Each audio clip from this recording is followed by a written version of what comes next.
రాగి రొట్టె తయారు చేసుకోవడానికి కావాల్సిన పదార్థాలు: నల్లేరు, రాగి పిండి, ఆవాలు, జీలకర్ర, పల్లీలు, సైంధవ లవణం, కరివేపాకు, నూనె.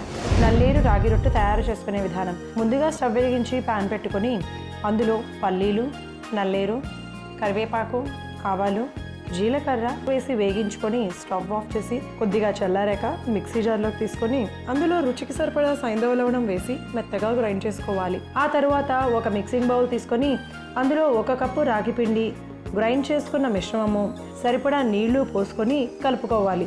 చివరిగా నూనెను కూడా వేసి మంచిగా కలుపుకోవాలి. మరోవైపు స్టవ్ వెలిగించి పాన్ పెట్టుకుని వేడి చేసుకోవాలి.